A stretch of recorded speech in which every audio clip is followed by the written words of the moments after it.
My name is Kaylee, and this is my second video. I know we're all used to the demonic images that Disney puts in its animated movies, but the ones I found in Zootopia were by far the most blatant satanic images I have ever seen them use so far. So take a look at what I found, and we'll talk again at the end. Disney has been using demonic and Masonic images in their movies since day one. It's common knowledge that Walt Disney himself was a 33-degree Mason, and there are signs of that throughout the theme park.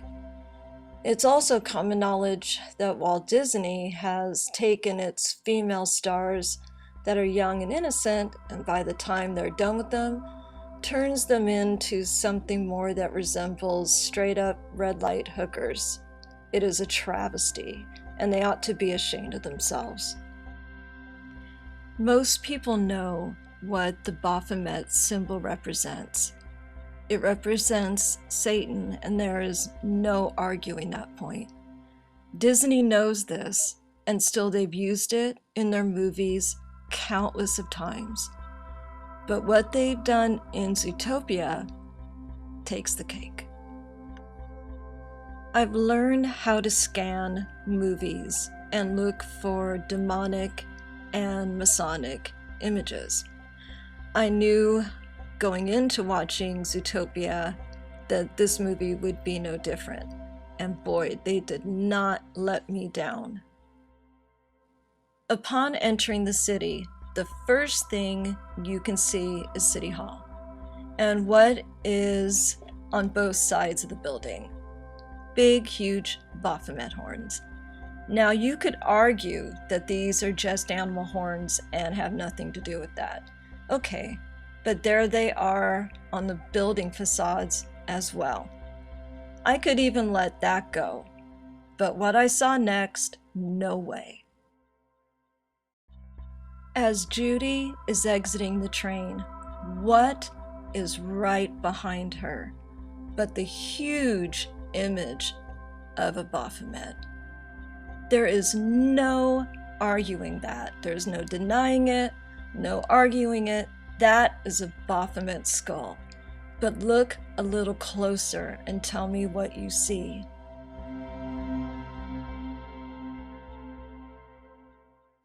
It's a crown. There is a crown over the head of this Baphomet symbol. This clearly tells the world who Disney holds their allegiance with.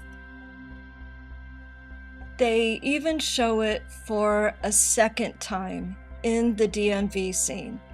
Now, this movie is supposed to be how these different species of animals can come together and live in a utopian society.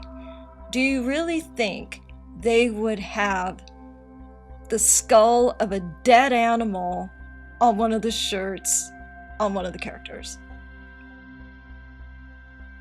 And they show it a third time. As Judy's press conference is about to begin, you see a van that clearly has 3 6s on it. Then they show an aerial shot where they have the Eye of Horus with a 5-pointed star in the center. Then there's Judy.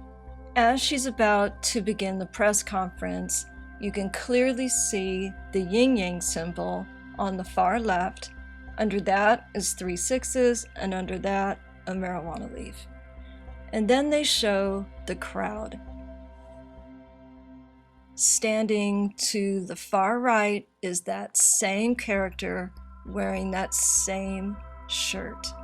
Do you really think that they would put that character in 3 pivotal scenes unless it was intentional? And I found him in other places too, but I thought these were the most important.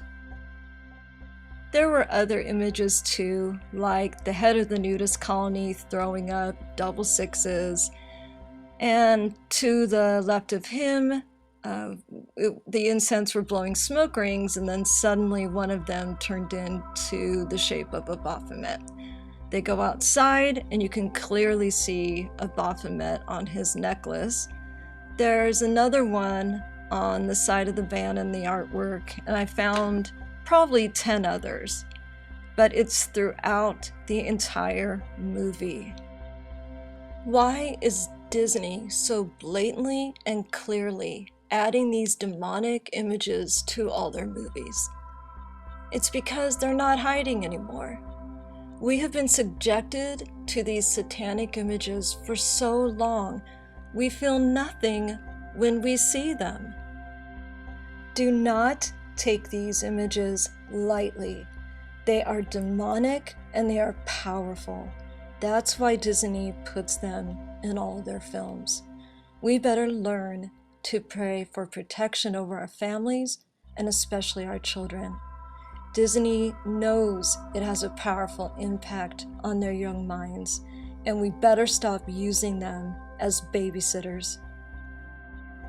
May the love of God be with you all, and we'll talk again soon. Remember, no sin is too great for the love of Jesus Christ.